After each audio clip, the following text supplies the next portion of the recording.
Grande Matheus, Camilinha, sejam muito bem-vindos. Se o áudio estiver ok, já deixa um legalzinho aí. ATM, DTM, zumbido, sinusite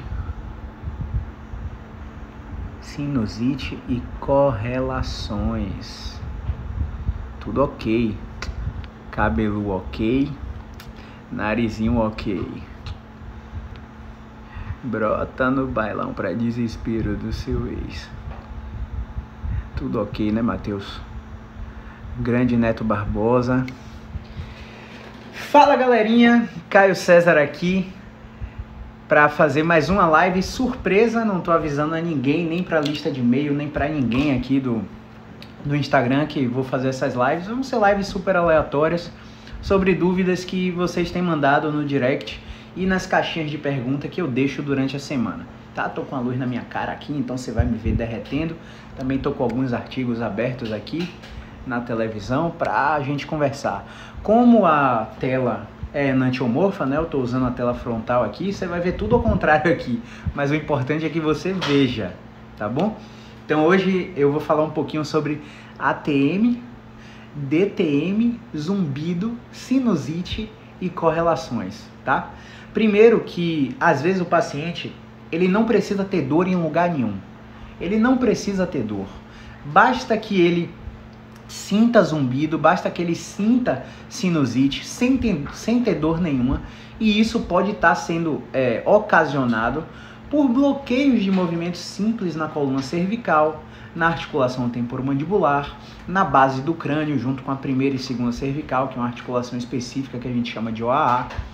Esses problemas podem estar sendo ocasionados pela charneira cervicotorácica, que é a transição da cervical para a coluna torácica, e também pode estar sendo ocasionados por problemas de movimento no ombro. A gente tem uma cadeia muscular super importante aqui no ombro, que leva a atenção toda para a ATM. Então, primeiro vamos gerar conceitos aqui, né? Falar sobre conceitos. O primeiro conceito é que o paciente sempre confunde ATM e DTM. ATM todo mundo tem, a articulação temporomandibular, a articulação da boca, né? A articulação da boca é altamente inervada por gânglios vestíbulo-cocleares que estão intimamente ligados com o ouvido, nervo trigêmeo, super inervado aqui super localizado aqui na face, nervo facial, nervo hipoglosso na língua, por exemplo. Existem vários pares cranianos que têm íntima relação aqui com a articulação temporomandibular. Quando a gente assume que o paciente tem uma DTM, quer dizer que o paciente tem dor para mastigar, que o paciente range os dentes para dormir, bruxismo, que o paciente fica com apertamento ao longo do dia, briquismo. O paciente pode ter zumbido no ouvido. Aí qual é o caminho comum? Bora no otorrino, bora no fono, vamos fazer uma audiometria, vamos fazer uma porrada de exame. Ah, não achou não, vamos no dentista. Nunca pensa no fisioterapeuta, né? Vamos no dentista, o dentista faz uma radiografia panorâmica, faz uma tomografia, faz uma tomografia de feixe icônico, uns exames boladões aí que esses profissionais pedem, e que 95% dos casos não resolvem nem ajudam em nada, pelo contrário, só atrapalham a vida do paciente. Por que eu falo que atrapalham? E isso pode ser pesado para você estar ouvindo. Por que eu falo que atrapalha? Porque vem um bocado de alteração normal da idade, normal do gesto, normal do uso da articulação, degeneração, desgaste. Às vezes encontra um disco um pouquinho deslocado, o que é absolutamente normal. Às vezes o disco interarticular, ele pode alterar de posição na imagem porque você bocejou, né? O paciente bocejou morrendo de sono e aí foi fazer um exame de imagem e a imagem achou uma alteração no disco. Aí a dor é desse lado aqui. Só que o paciente tem alteração no disco desse lado e no disco do outro lado. Por que dói só desse lado? Ah, mas sua mordida não está perfeita, sua oclusão não está perfeita. Massa, esteticamente é massa, mas funcionalmente não tem associação. Pacientes com mordida atrésica não tem sintoma de disfunção temporomandibular. Paciente com retromagnetismo não tem sintoma de disfunção temporomandibular comparado com pacientes que têm a oclusão perfeita, que usaram o aparelho por 3, 5 anos e está com a mordida super cravadinha, bonitinha. Então não há muita correlação entre esses achados de imagem e os sintomas dos pacientes com disfunção temporomandibular. Então se você conhece alguém ou se você está tratando alguém com disfunção temporomandibular, eu quero que você extrapole os dados de alguns artigos, que os artigos trazem muito para coluna. Coluna é o que é mais pesquisado assim, dor musculoesquelética atualmente. Mas a gente tem artigo de articulação temporomandibular também. Extrapolar esses dados quer dizer o quê? Assuma que o que acontece nas outras articulações também podem estar acontecendo na ATM. E aí eu vou fazer eu vou levar da ATM via cadeias musculares lá para sua lombar. Ah, não é uma cadeia lesional osteopática, não é isso. O que eu quero trazer para você aqui é uma possibilidade. Você não encontrou problemas mecânicos na ATM, no pescoço, na charneira cérvico-torácica, não encontrou alterações na cadeia do ombro, mas, por exemplo, o paciente, toda vez que faz a mordida e você pede, faz a oclusão, morde para eu ver, o paciente faz e fica mordendo, e aí ele começa a sentir dor aqui na região de masseter, começa a sentir dor aqui no pescoço, começa a sentir uma dor na escápula. Aí você fala, caramba, como é que a mordida forçada está gerando dor lá atrás nas costas? A gente tem interconexões pelo corpo todo, entre essas interconexões a gente tem um grande dorsal. O grande dorsal ele se insere no ombro e vai até o quadril oposto via face tóraco-lombar. Ele se anastomosa com musculaturas como, por exemplo, saiu aqui da TV, ó galera, ó que coisa, como por exemplo, perdi até o fio da meada, voltou. Ele se anastomosa com músculos como, por exemplo, o quadrado lombar, que vai lá para o quadril. Aí o paciente está com dor lombar e eu quero falar sobre preditores de dores lombares. Aí eu vou colocar aqui para vocês verem.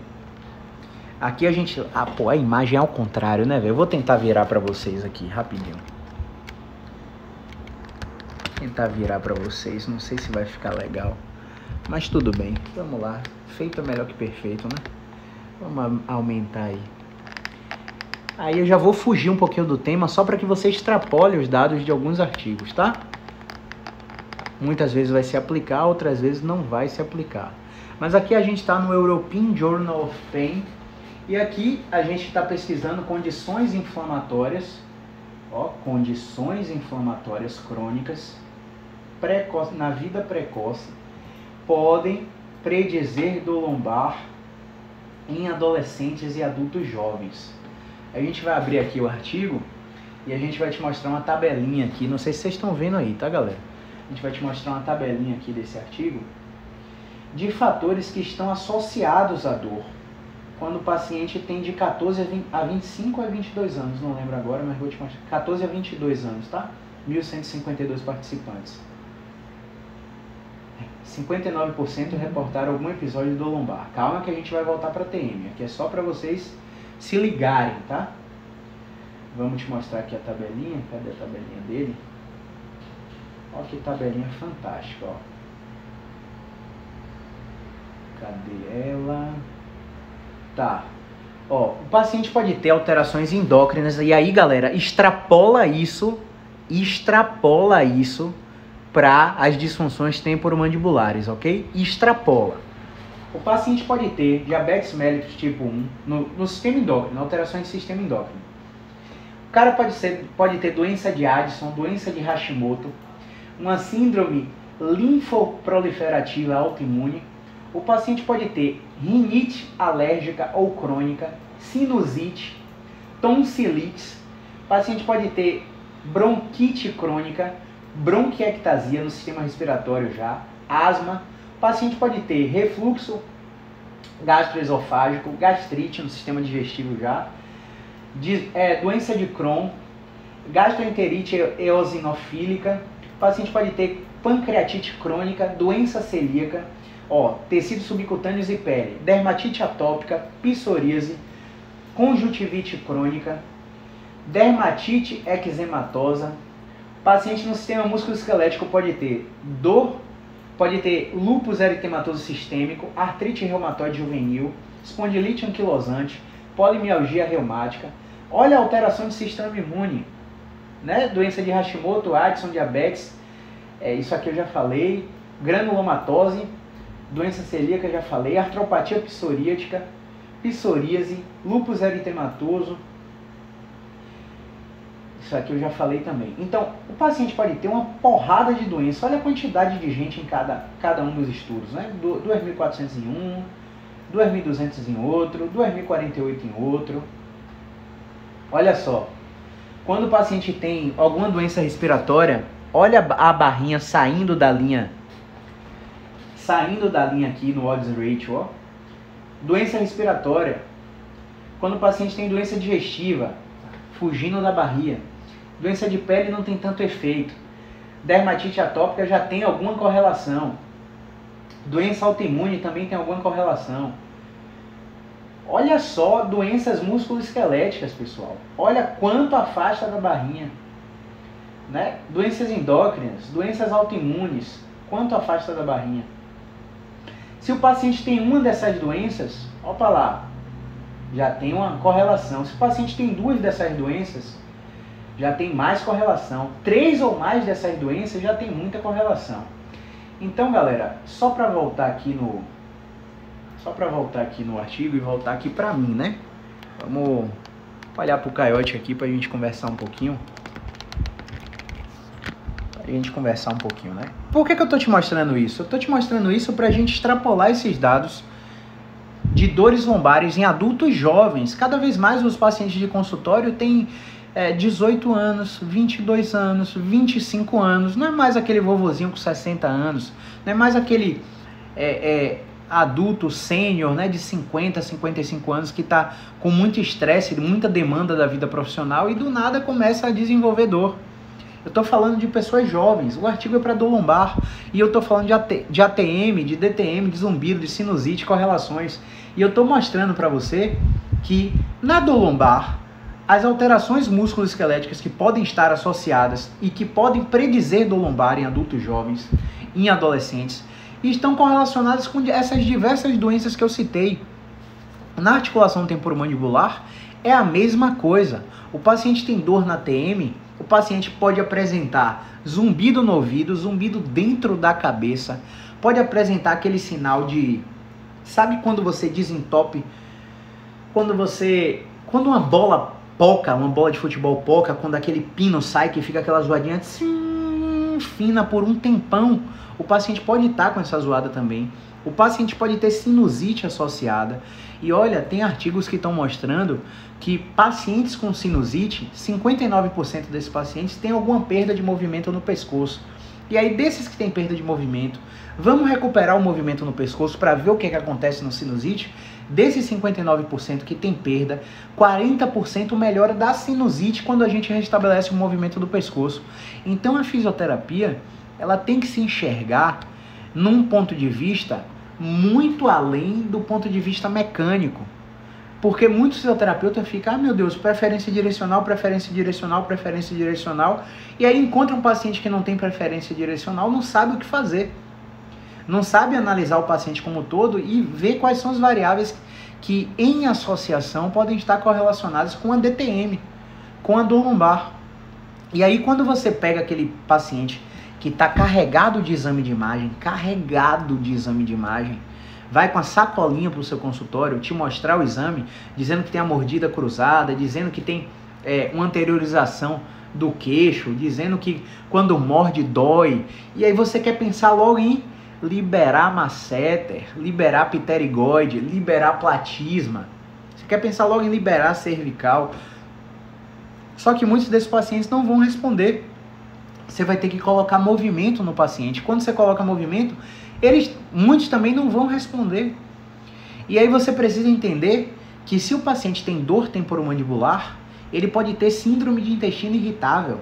Segundo o World Journal of Gastroenterology, Jornal Mundial de Gastroenterologia, encontra associações entre DTM e síndrome de intestino irritável. O paciente pode ter azia, gastrite e refluxo.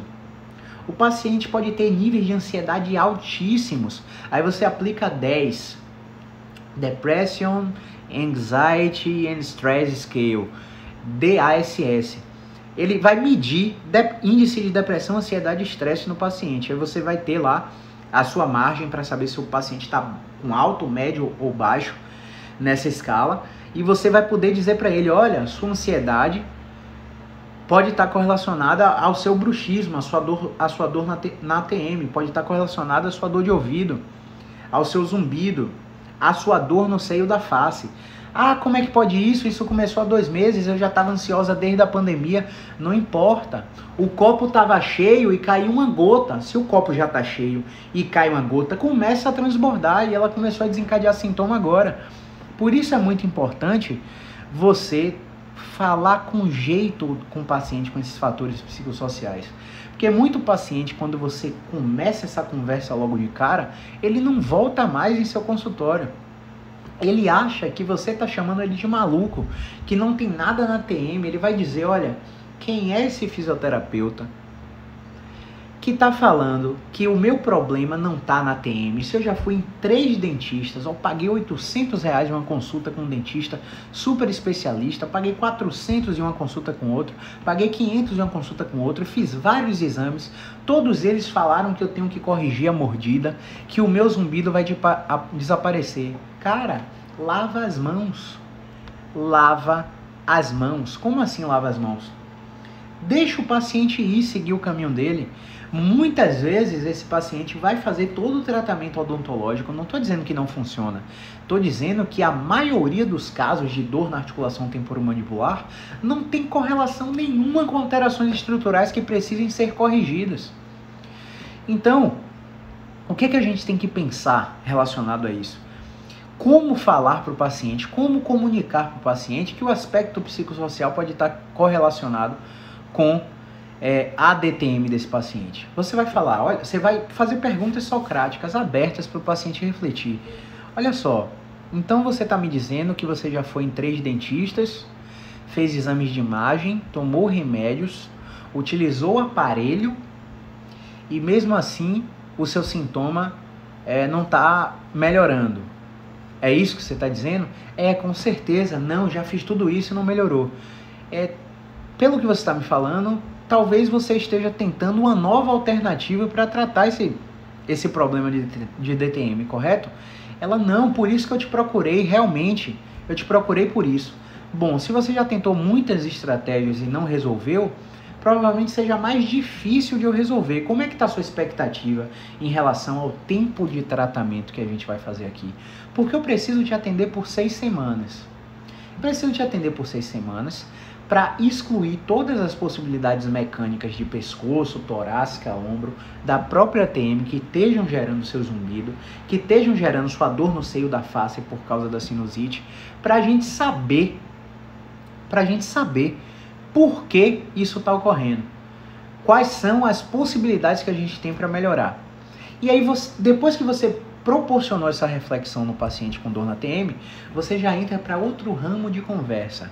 Agora eu quero saber mais da sua vida. O que você faz de atividade física? Não faço atividade física não. Ah, entendi. Você não gosta de atividade física? Não gosto não, nunca fiz atividade física.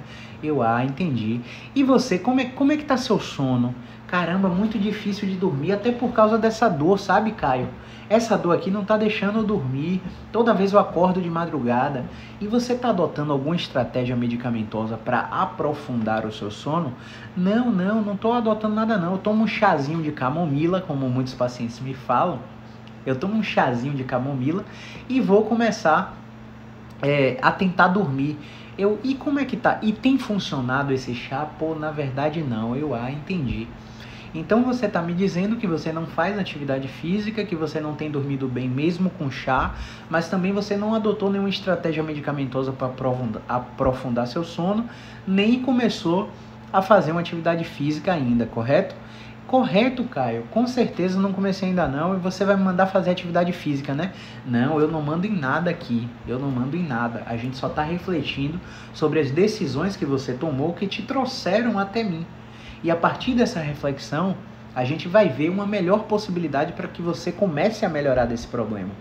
Então, a partir de uma conversa aberta como essa que eu estou apresentando para vocês, existem várias estruturas mesolímbicas no sistema de cultura, crenças, pensamentos, emoções, cognição, tomada de decisão, no cérebro do paciente, que começa a interagir com sistemas modulatórios de intensidade da dor. Caio, como é que você está dizendo? Como é que você está querendo dizer que com uma conversa com o paciente pode sair do consultório com a dor reduzida? Cara, exatamente isso que eu estou querendo te dizer. Tem uma aula que a gente dá, que a gente mostra diversos artigos, onde esses artigos, eles trazem o processo de educação em neurociência da dor, o processo de terapia cognitivo-funcional e o processo de entrevista motivacional. Dentro desses 3 processos, a gente age com exposição gradual aos movimentos que ela tem receio de fazer, ou que ela faz com hiperatividade. Por exemplo, mastigar. Toda vez que eu mastigo desse lado dói, eu vou deixar de mastigar desse lado e vou mastigar só desse. O que é que vai acontecer? A gente vai ter um uso excessivo dessa musculatura aqui da face e vai ter uma redução do uso dessa musculatura. Se eu uso menos essa musculatura, eu tenho mais ou menos circulação. Hein, galera? Mais ou menos circulação na área que ela sente dor. Com certeza menos circulação. Mais ou menos oxigenação, menos oxigenação. Se eu tenho menos circulação e menos oxigenação, eu tenho um ambiente propício a tratar a dor ou um ambiente propício a agravar a dor. Todo paciente que você pegar em crise de dor na TM, dor de cabeça, cervical, coluna, seja lá em que parte for, que fizer repouso, imobilização e gelo, ele tem um alívio do sintoma, mas quando ele volta a usar, dói mais ainda. Porque o corpo humano, ele não foi feito para ficar parado, nem para entrar em desuso. Então, quando a gente entra em desuso nessa musculatura aqui, correlaciona com todas essas ideias que eu estou passando aqui para você. Porque quando eu falo desses artigos, eu falo de formas de comunicar com o paciente que fazem com que bulbo rostroventral medial, substância cinzenta periaquedutal, comecem a abrir os portões do cérebro para liberar opioides, a farmácia interna que a gente tem dentro da nossa cabeça. Então, quando a gente trabalha dessa forma, com essa entrevista motivacional, com perguntas socráticas, fazendo sempre o paciente refletir sobre o que ele mesmo está te trazendo, às vezes você aprende muito mais do que você orienta ou ensina o paciente, porque aquela vivência daquele paciente é única. E você não pode simplesmente dizer, olha só o feedback de um paciente com dor na TM que chegou para mim. O fisioterapeuta falou que minha dor era da cabeça. O dentista falou que o meu problema era psicológico, porque ele não achou nada na imagem. Cara, eu fui no otorrino aqui da cidade, boladão.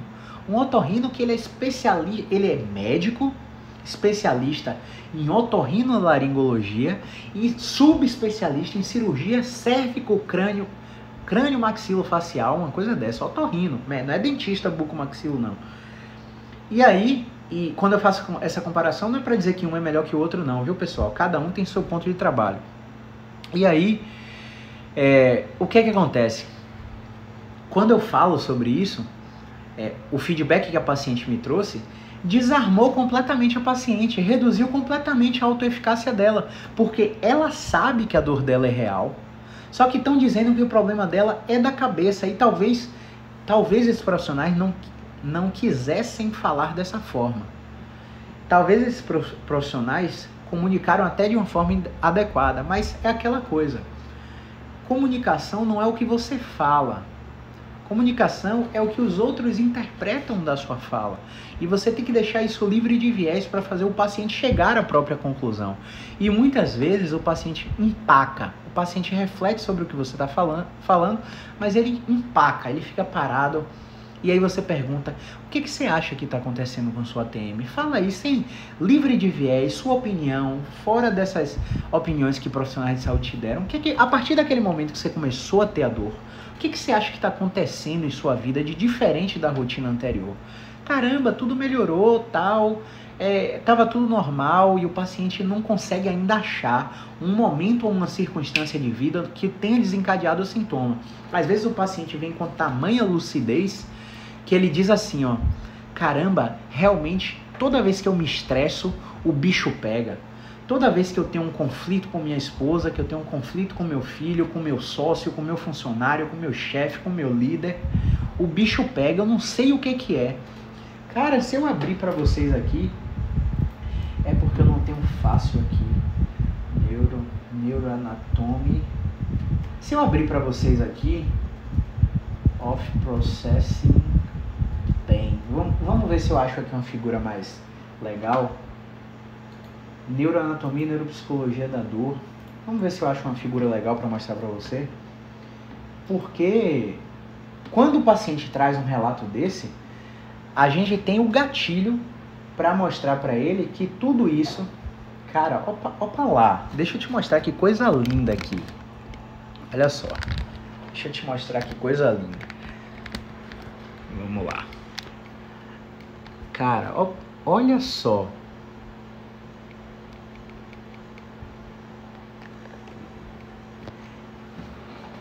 A gente tá vendo aí, um H medular, né? Uma parte da medula e várias áreas da medula interconectadas. Deixa eu ver. Olha só que coisa linda, pessoal. Você tem um estímulo nociceptivo que sobe via trato espinotalâmico. Ó, o trato espinotalâmico aqui. Deixa eu ver se tem mais uma linda aqui. Tá, vamos lá, vamos falar um pouquinho sobre esse aqui. Busquei agora, tá, galera? Busquei agora pra vocês. Ó, depois quem quiser o artigo, pelo amor de Deus, viu? Não venha gritar na minha caixa de entrada me pedindo artigo, que eu não tenho como parar tudo que eu tô fazendo pra te mandar o artigo. Printa aí essa tela agora, você que tá assistindo, ó. Neuroanatomia e neuropsicologia da dor. Ó, o autor, Shehzad Khalid. Pronto, printa a tela e depois você busca e baixa isso aí, tá? E aí a gente vem aqui mostrar para vocês as interconexões do cérebro, né, da medula. Quando você tem um estímulo aqui no trato espinotalâmico, e esse estímulo pode ser nociceptivo, pode ser uma pressão, esse estímulo pode ser... Ó, veja bem, saca só. Você se estressou, você está com DTM, né? Você está com DTM, você se estressou. No momento que você se estressou, o seu cérebro, ele tem dois sistemas nervosos que a gente chama de neurovegetativos. O sistema nervoso neurovegetativo, ele é dividido em autonômico simpático e autonômico parasimpático. O autonômico simpático te prepara para lutar ou fugir. As suprarrenais liberam cortisol, liberam adrenalina. Na corrente sanguínea você dilata a pupila, aumenta a vascularização muscular, a vascularização sanguínea, a irrigação sanguínea para o músculo. Você começa a ter sudorese porque você está preparado para lutar ou fugir. Esse é o sistema nervoso autônomo simpático. O sistema autônomo parasimpático, ele te prepara para dormir e digerir. Então, é uma outra função completamente antagônica. Quando você se estressa, você acha que qual dos sistemas nervosos autônomos, neurovegetativos, ativam? Com certeza o simpático. E quando o simpático começa a agir no paciente com DTM, o que é que vai acontecer? O cérebro, ele não vai saber distinguir se você está estressado, se você está triste e depressivo, se você está excessivamente preocupado, se você está com um conflito de território, uma divisão de bens, herança, um divórcio. O cérebro não sabe distinguir se a situação é essa ou se você está tomando uma paulada de um assaltante ou se você está com a arma na cabeça porque um assaltante quebrou o vidro do seu carro e está com a arma em sua cabeça. O cérebro não sabe distinguir isso. Então, pelo cérebro não saber distinguir isso, você começa a ativar o sistema de luta ou fuga. E o sistema de luta ou fuga vai te deixar mais relaxado ou mais tenso? Vai te deixar mais tenso, com certeza, né? O que vai acontecer com essa tensão? Essa tensão excessiva pode gerar nocicepção. E aí essa tensão excessiva vai desencadear aqui, ó. Nisso aqui que eu tô te mostrando. Ó, a gente pega o estímulo e esse estímulo sobe pelo leminisco medial. Esse estímulo sobe pelo trato espinotalâmico lateral, chega aqui no tálamo. Quando ele chega aqui no tálamo, ele interage com diversas estruturas aqui do cérebro. Diversas estruturas. E essas estruturas, em frações de milissegundos, tomam a decisão por você. Porque aí já não é seu sistema automático racional. Isso aí já é seu sistema límbico. Estruturas mesolímbicas, estruturas emocionais que tomam a decisão por você. Toda vez que você toma uma decisão, por mais empreendedor, por mais executivo que você seja, quando você toma uma decisão, essa decisão não está sendo tomada pelo seu racional. Você acredita que você pensou, que você refletiu, que você se reuniu com o sócio, que você conversou com o funcionário e tomou uma decisão baseada no racional, mas não é.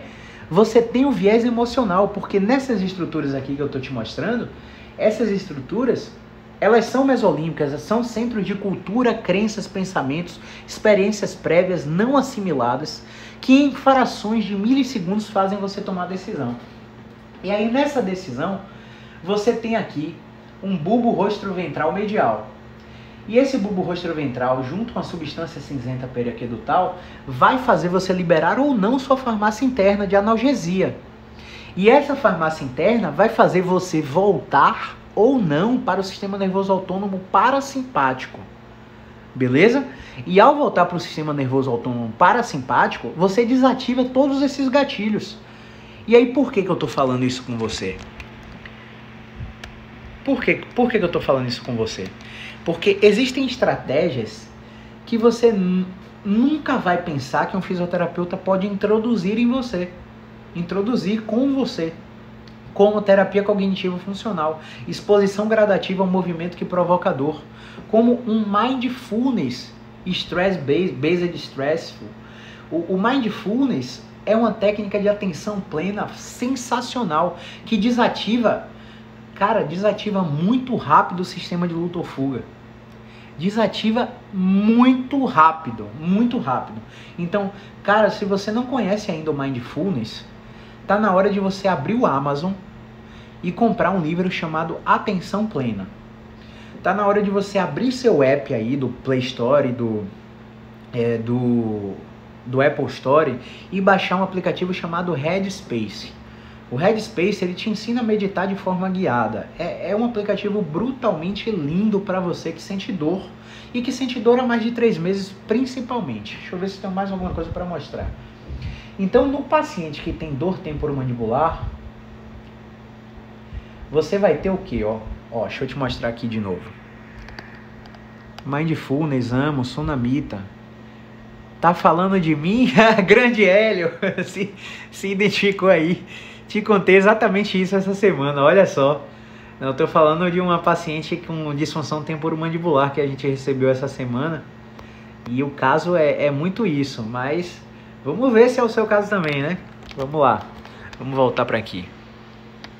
Vamos voltar para lá. Então, só voltando aqui, quando você tem a dor, deixa eu desativar os comentários só para vocês verem legal, tá? Quando vocês têm a dor, você vai ter um sistema de ativação. Esse sistema de ativação vai ser baseado na dor, na plasticidade do sistema nervoso e no ganho, tá? E aí nesse sistema de ativação você vai ter transdução, transmissão e uso dependente. O que quer dizer isso? Quer dizer que o paciente pode ter uma autossensibilização e wind-up. O paciente pode estar longe de estímulos mecânicos teciduais, vou ativar os comentários de novo.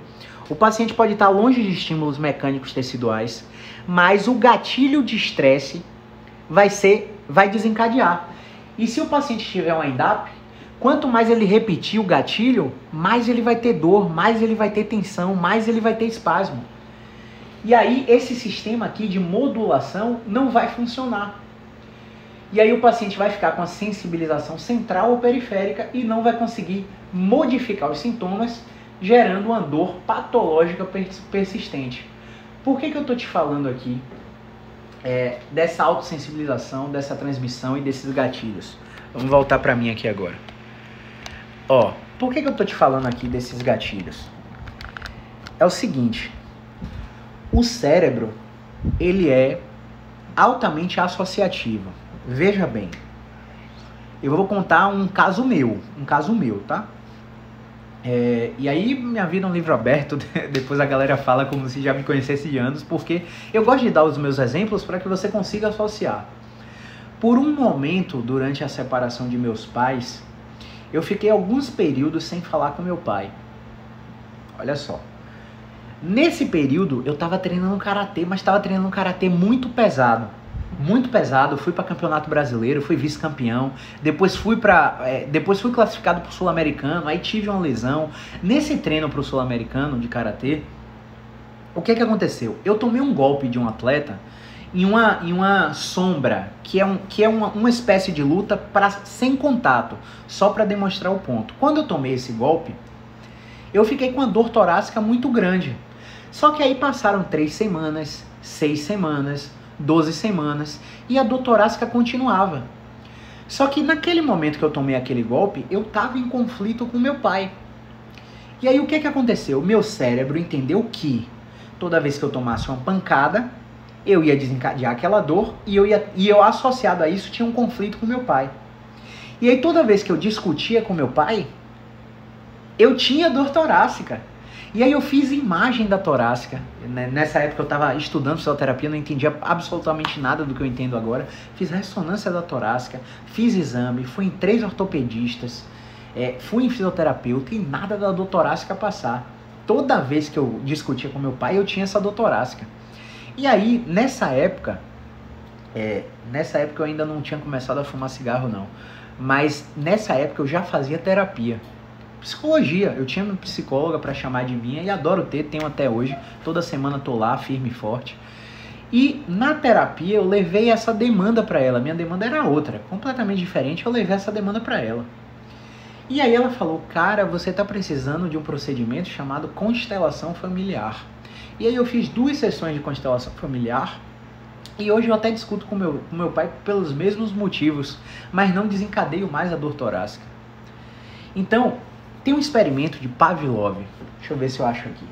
Experimento de Pavlov. Ó, Pavlov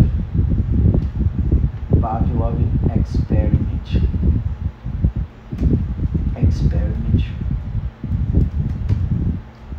Dog. Deixa eu ver se eu acho aqui. Cadê? Acho que achei. Ó, mas eu vou contar aqui pra vocês. O experimento de Pavlov é o seguinte. Ele pegou um cachorro, colocou em uma gaiola e ele tocava um sino e davam comida. Tocava um sino e davam comida. Tocava o sino e davam comida. A partir de um tempo, Pavlov começou a tocar só o sino. Tocava só o sino e o cachorro começava a salivar. Porque o cérebro já tinha aprendido que toda vez que o sino tocava, vinha uma comida. Só que passou um tempo tocando o cinto, passou um tempo tocando o sino, onde a comida não vinha mais. E aí o cachorro parava de salivar. E aí, quando ele começou a tocar o sino e colocar a comida de novo, ele condicionou o cachorro de novo a esse estímulo. E aí o cachorro começou a salivar novamente. Por que eu estou te falando isso? Porque da mesma forma que seu cérebro aprendeu a sentir a dor toda vez que tem estresse, se você conseguir, através de mindfulness, de meditação, de yoga, de fisioterapia, de terapia cognitivo-funcional, de exposição gradativa, de terapia cognitivo-comportamental, se expor cada vez mais a esse estímulo que te gera dor e controlar esse estresse, uma vez que o cérebro aprendeu isso, ele não esquece mais. Ele vai ficar armazenado em áreas profundas do córtex, que você pode até não ativar mais aquele gatilho, mas você pode recuperá-lo. Então, é possível que através do tratamento, você consiga condicionar o cérebro a outro estímulo, a um estímulo de movimentação. Vamos dar um exemplo mais claro e não científico aqui? Não, apesar de que é até científico, né? Mas vocês olham essa tela aqui, ó. Quem quiser printa a tela aí agora, tá? Quem quiser printa a tela. Vamos lá. Quem quiser printa a tela aí. Ó, vocês vão aqui, ó. Hillsong University, Consumer Behavior Theories, Pavlovian Theory. É o experimento no cachorro. Vocês vão lá, printa a tela. Quem não tiver a limitação da língua, vai pro Google Tradutor e pega aí, tá? Vamos voltar aqui pra mim. Aí, perdi o fio da meada. Vamos dar um exemplo mais tranquilo para vocês. Vamos lá. O ser humano tem áreas do córtex que já vem como se fossem aplicativos pré-instalados. Por exemplo, você tá no seu iPhone aí, tenta deletar o Fotos. Você não consegue deletar. É um dispositivo que já vem com iPhone. A mesma coisa é o ser humano. O ser humano já vem com um dispositivo, ó, quero sexo. Já vem com um dispositivo, ó, quero comida. Não é isso? 2 aplicativos pré-instalados que você não vive sem. Nem sexo, nem alimentação. Então o cérebro pode condicionar isso. Aí vamos dizer que você namora por um bom tempo e você para de namorar. Quando você para de namorar, que você está sem seu parceiro, intuitivamente, de forma inconsciente, o seu cérebro, ele começa a querer suprir aquela demanda que você tinha do sexo, aonde? Em comida. Você começa a comer mais. Tem gente que começa a fumar, que começa a usar drogas, para manter o mesmo nível de excitação, substituindo o sexo. Por que tanta gente não consegue fazer dieta? Porque muitas vezes a restrição, quando é não prescrita por um nutricionista, por exemplo, quando a restrição é muito grande, o paciente quer suprir aquele déficit calórico com outras áreas de prazer. Aí o maridão fica feliz, né? Porque a mulher quer sexo todo dia, quer sexo 3 vezes no dia, ou a esposa fica feliz porque o marido está procurando mais do que o normal. Mas na verdade são gatilhos mentais que o cérebro está usando porque foi condicionado até aquela resposta de prazer, mas que está sendo restrita do campo da comida. Então você tem comida, sexo ou drogas para poder ter o mesmo estímulo de prazer, que são aplicativos pré-instalados. Eu espero que você não escolha as drogas para compensar. Mas por que eu estou falando isso? Eu estou falando isso porque, apesar do paciente com dor na TM, zumbido, sinusite, essas disfunções todas que eu falei aqui no início, apesar desse paciente não aceitar que a psicologia vai ajudar muito ele, uma fisioterapia informada psicologicamente vai ajudar muito ele, ele precisa entender que todos esses fatores estão envolvidos na disfunção temporomandibular. E não importa se a TM cabeça, ombro, cotovelo, não importa onde é sua dor. Se você tem dor sem relato de trauma e ela já passou de 3 meses, você já tem áreas do cérebro estruturalmente comprometidas.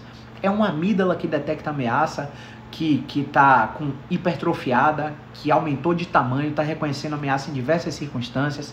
É o cérebro que já está condicionado, toda vez que eu me estresso com minha esposa, minha coluna dói, minha TM dói. Toda vez que eu não durmo, minha TM dói.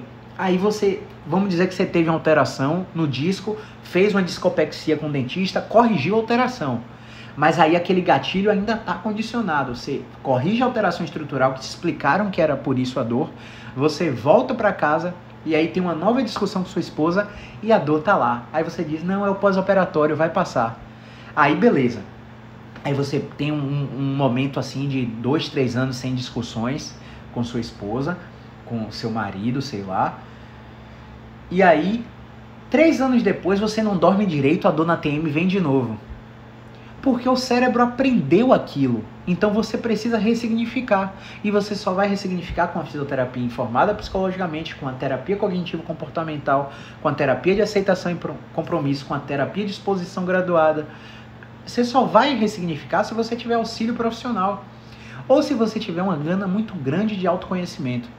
Você começar a devorar livro, 10 páginas por dia antes de dormir, devorar, se autoconhecer, ver quais são os gatilhos, os triggers que desencadeiam sua dor, para você começar a enfrentar e enxergá-los por outra ótica, por outro prisma. Então, a forma com que você fala isso, dando exemplos, inclusive, isso funciona muito para mim, tá? Funciona muito para mim. Pode ser que não funcione para você, mas não é nem para você acreditar, é só para você testar o que eu tô falando.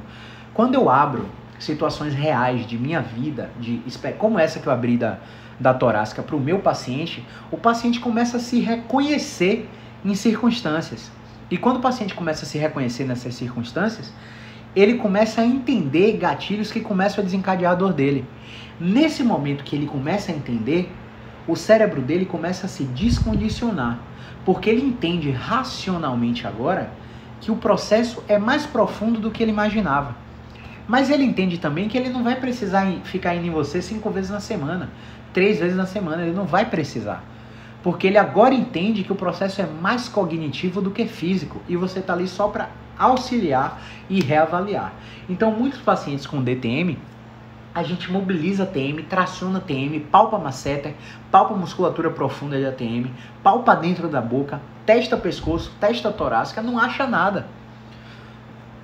Não acha nada. O cara tem zumbido, o cara tem dor no seio da face, tem dor de cabeça periorbital, o cara tem zumbido dentro da cabeça, o cara tem dor no pescoço, mas você não acha nada do exame físico. E cara, você não tem que reforçar para o paciente, pô, não achei nada no seu exame físico, para o paciente achar que ele é maluco. Porque enquanto eu estou testando o paciente fica, caramba, não tá doendo. Pô, rapaz, eu sou doida. Ou então, pô, rapaz, só porque eu tô aqui em você não tá doendo. Síndrome do jaleco branco, né? O paciente vai ficar começando a entender o processo de uma forma muito estranha, que não vai ter um contexto benéfico para o seu tratamento. Então você precisa comunicar de uma forma mais assertiva. Então, como eu faço? Eu começo a dar situações de minha própria vida. Ou abro situações de pacientes meus, de outros pacientes, claro, sem nomeá-los, falo só o caso clínico, sem identificá-los, e falo como esses pacientes começaram a adotar estratégias para melhorar. E o paciente começa a se reconhecer na vida dele, começa a se... esqueci a palavra agora, mas ele começa a identificar circunstâncias e situações da vida dele que começam a diminuir a dor dele. Nesse aspecto aí, o processo já está começando a agir aqui, ó. Nesse processo, o processo já começa a agir aqui, ó, de forma central. Olha lá. E aí o sistema de modulação desse paciente começa a funcionar. Esse sistema aqui, o wind-up começa a diminuir, a autossensibilização começa a diminuir e o paciente começa a modular. E aí quando o paciente começa a modular, esse processo aqui já não funciona mais, ó. Não é mais um processo que gerou um trauma e aí teve uma sensibilização periférica, foi no corno dorsal da medula, trato espinotalâmico lateral e teve um input de dor. Agora o processo é reverso, ele tem um input descendente com liberação de alfa-opioides agonistas. E esses alfa-opioides começam a gerar anestesia local. Essa anestesia local é a mesma que as drogas anti-inflamatórias produzem, só que ela é interna. E o fato dela ser interna, o fato do seu corpo estar produzindo isso é muito bom, porque a gente vê que o paciente tem uma CPM íntegra, uma Condition Pain Modulation íntegra. Ou seja, o paciente chega com dor 7, né? O paciente chega com dor 7. E aí quando o paciente chega com dor 7, ele não deixa nem você fazer o exame físico, tocar na TM dói, ele tem medo de morder, medo de abrir a boca ao máximo. E aí você bota ele em cima da bicicleta e começa a fazer ele pedalar. Pedala, pedala, pedala, pedala, vai mais rápido, 1 minuto rapidão aí, Caio, eu tô cansado, vai rapidão, rapidão. Quando completa 10 minutos no intervalado assim de 1 minuto forte, 1 minuto fraco, 30 segundos forte, 30 segundos fraco, você bota o paciente deitado na maca e tenta palpar de novo. A palpação da TM começa a ficar mais fácil, o paciente começa a tolerar o exame físico. Caio, mas o que aconteceu que do nada eu diminuí a dor assim na sua palpação? O que aconteceu que eu te botei na bike e te botei para fazer um treinamento aeróbico intervalado de alta intensidade, sua via modulatória cerebral começou a agir, liberar opioides na corrente sanguínea, modulou a dor, você tem mais tolerância ao exame físico. Agora eu posso fazer terapia manual, agora eu posso fazer movimento repetido, agora eu posso usar estratégia de carga, agora eu posso fazer uma manipulação, por exemplo. Teve uma paciente que a gente teve que botar deitada de lado e fazer uma manipulação direta na TM, porque ela tinha um wind-up e quanto mais eu repetia a mobilização na TM dela, mais ela sentia dor. Então o estímulo tinha que ser único e analgésico. E aí só ia via manipulação. E aí a gente precisa ter essas ferramentas e ter esse conhecimento para saber como conversar com o paciente, para o paciente aceitar as terapias cognitivas de disposição gradual. Aceitar que sai o exame físico, porque ele está com tanto medo de abrir a boca na sua frente, que você não consegue nem examinar ele. E quando você faz um teste desse, bota o paciente na esteira, bota na bike, pega uma bacia de gelo, coloca ele na mão, vê com quanto tempo ele vai começar a sentir dor.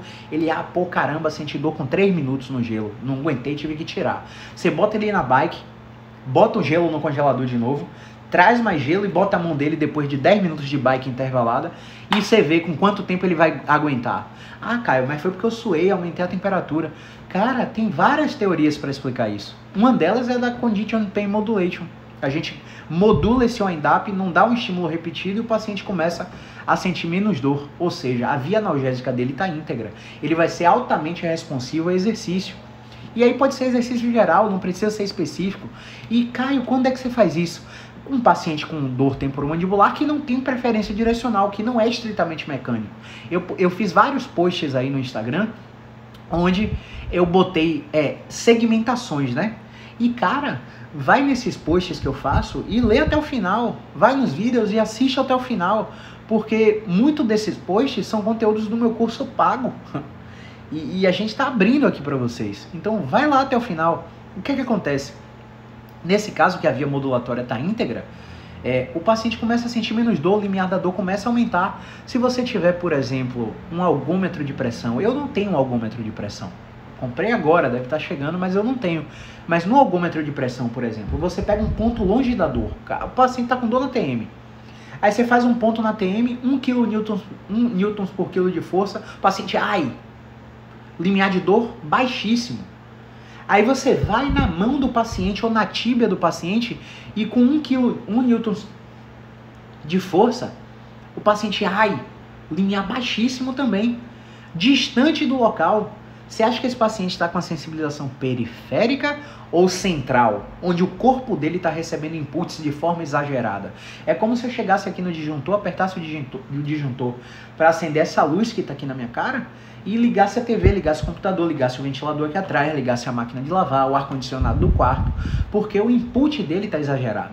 E aí no curso, o pessoal que está no método BeExpert, que está no curso presencial, o pessoal vai ver inclusive metáforas que a gente usa baseada em evidência, metáforas que foram testadas, né? Qual metáfora foi melhor para o paciente aderir ao programa de tratamento, né? Então a gente vai utilizar metáforas específicas, como por exemplo a taxa de spam, né? Sabe o seu e-mail? Todo dia você recebe um e-mail lá, né? E-mail de promoção, e-mail de fisioterapeuta, e-mail de compra de carro, de eletrodoméstico, aquelas newsletters, não é isso? E aí seu e-mail tem um filtro que se chama spam. A mesma coisa seu cérebro com dor na TM. Você tem um filtro. Vários e-mails chegam na sua caixa entrada, mas só os que você tem ligação é que entram na caixa entrada. Os demais o filtro pega e joga para o spam, porque ele reconhece que pode ser vírus. Agora imagine seu e-mail sem spam, sem esse filtro. É a mesma coisa o paciente com dor na TM, zumbido, sinusite, rinite, otite média, né? Às vezes o paciente, é um diagnóstico de otite, vai no otorrino, o otorrino examina e não acha nada. Quantas vezes isso já aconteceu com você ou com algum paciente seu? Não é isso? Então a gente precisa estar ligado nisso.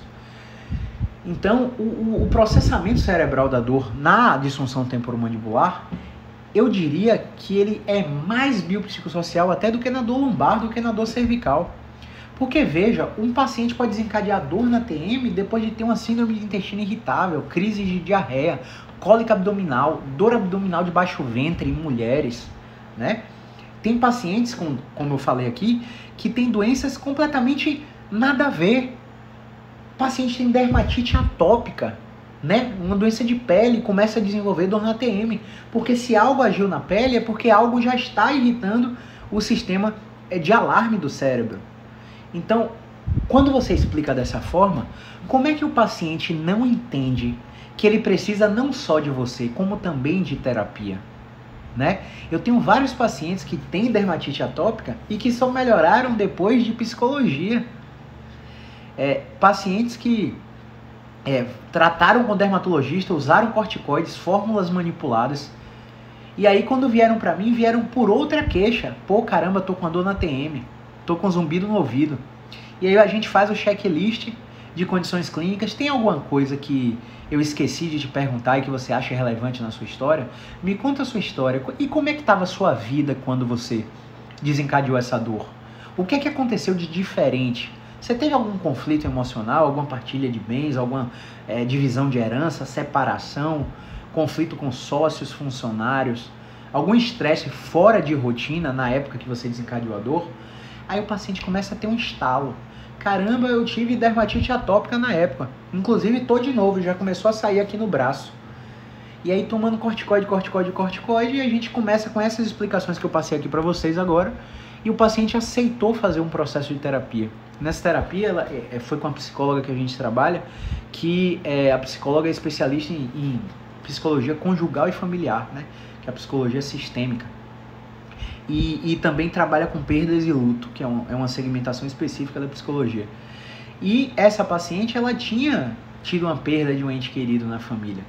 No momento que ela desencadeou a dermatite atópica, que se cronificou, passou de 3 meses, ela começou a desencadear dor na TM, rodou em vários dentistas, vários fisioterapeutas especialistas em DTM, e não melhorou. E aí quando chegou em mim, eu já comecei, ó, não é grupo verde aqui não, bonitinho.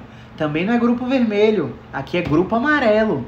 Grupo amarelo com componente mecânico? Não tem componente mecânico. Vamos fazer neuromodulação e vamos explicar para ela o funcionamento do corpo, para ela refletir e ela chegar à reflexão de que ela precisa de um processo mais profundo de terapia. E aí ela chegou lá no psicólogo. Caio, você está fazendo propaganda em psicólogo? Amigo, eu estou estudando psicologia. Nada é por acaso não, amigão. Nada é por acaso, né? Tudo tem... Caiote não dá um ponto sem nó, não. Caiote, quando você tá vindo com a farinha, eu já tô com a mandioca. Não sei nem se o ditado é esse, viu? Mas eu encaminho esses pacientes pro psicólogo. Mas antes de dizer, não, você precisa de terapia, passe aqui no psicólogo, eu dou todo esse background, ensino como é que o corpo funciona, faço o paciente refletir sobre situações de vida, mostro artigos científicos, exemplifico casos de minha vida real, exemplifico casos de pacientes que eu tenho, claro, sem identificá-los, e convido o paciente a essa reflexão. E aí, do nada, o paciente sai do consultório, manda um WhatsApp para a Alessandra, para a Loi, e aí o paciente começa a... Qual o contato da psicóloga que Caio indicou mesmo? Né? E quanto mais a gente estuda psicologia, mais a gente entende o limite da intervenção do fisioterapeuta. Beleza? Eita, Lelê. Beleza, galera? Então, é isso, galera. Acho que era isso que eu tinha pra falar. Ó, chegou perguntinha aqui. Grupo Verde, Sunamita. Sempre presente, Suna. Grupo Verde, Suna, é um paciente puramente mecânico, onde você vai encontrar uma regra de predição clínica que vai fazer com que uma técnica específica, uma manipulação, uma mobilização, vai melhorar brutalmente o paciente vai te chamar de herói. Esse grupo verde é mais de 70% do total dos pacientes com dor musculoesquelética. O grupo amarelo, dentro desse grupo verde, existe uma mescla do grupo amarelo, pacientes puramente mecânicos com fatores psicossociais, mas esses fatores psicossociais estão acontecendo porque eles não passaram em um profissional competente para identificar o fator mecânico e erradicar aquele problema. Lembre, toda dor crônica um dia foi aguda. E se na fase aguda ela não encontrou um profissional que estratificasse e tratasse o paciente como ele deve ser tratado, essa dor vira crônica. Quando vira crônica, ele pode perder esse componente do grupo verde e virar um grupo amarelo isolado, que é o grupo psicossocial. E o grupo vermelho é o que tem uma estratificação para alguma patologia grave, onde a gente não vai ajudar, a gente vai encaminhar. Não vai ajudar, entre aspas, né? Mas nosso tratamento não vai ser o principal, vai ser o coadjuvante. O tratamento principal vai ser o médico e possivelmente cirúrgico. Se a gente fosse estratificar em mais grupos ainda, a gente ia separar em grupo azul, onde o conflito psicossocial está isolado no setor de trabalho, aquela percepção de esforço dado e recompensa recebida muito menor do que o esforço dado na percepção, na autopercepção do trabalhador, ou naquele grupo preto, né, bandeira preta. No grupo preto, o paciente tem um viés familiar muito forte. São filhos e filhas de médicos, esposas de médicos, maridos de médicas, maridos de fisioterapeutas, que já tem um viés biopsicossocial muito poderoso. E aí vem com aquele arquétipo: quem é você, fisioterapeuta? Se eu já passei em 5 médicos e me disse que minha DTM é porque minha oclusão tá errada, porque eu mordo cruzado. Se 3 dentistas super especialistas em São Paulo, no Einstein, já falaram para mim que eu preciso dessa cirurgia, você tá me dizendo que o meu problema é gastrointestinal, que o meu problema é no ombro? Como é que pode? E aí é por isso que eu não faço essa explicação no início. No início eu sempre estratifico o paciente e tento gerar o resultado logo, para ele falar, caramba, como é que esse cara mexendo no meu ombro melhorou minha DTM? Como é que esse cara mexendo em minha torácica melhorou minha DTM? Caramba, aí o paciente já está refletindo, caramba, tudo que me falaram antes, parece não fazer sentido agora. E aí o paciente é convidado mais uma vez a refletir. Então nesse perfil de paciente a gente não pode impor nada. A gente tem que negociar. Sempre negociar. Beleza? Então é isso, tá, galera? É 11h22. Caramba, obrigado pela audiência aí, todo mundo que tá presente. Kathleen, Ataíde, Suna, grande Gediel, Rita, grande Maicon Barbalho, Físio com Beto, esse é o cara, viu? O cara já tá inscrito lá no Método BXpert, o cara não formou ainda, quando sair da graduação vai sair decolando. Obrigado pela audiência, viu, meu amigo? Tamo junto. Amanhã não sei se eu entro aqui, mas sempre vai ser mais ou menos esse horário, 10 da noite, 9h30 da noite. O horário que eu chegar de consultório eu devo entrar. Mas agora a gente está focando muito na turma que entrou agora no BXpert e na turma desse final de semana do curso de gerenciamento da dor. Então provavelmente essa semana não apareça muito por aqui. Mas diariamente eu vou estar passando hacks para insights para o meu Close Friends aqui do Instagram. Então se você não está no meu Close Friends, vai lá, deixa seu perfil aberto, vai no meu post de melhores amigos, faz o que tem que ser feito, eu te coloco no meu Close Friends e diariamente, quase que diariamente, não é todo dia não, a gente passa hacks e insights poderosos para raciocínio clínico e tratamento da dor. Beleza? Tamo junto, grande abraço e movimento é vida, galerinha.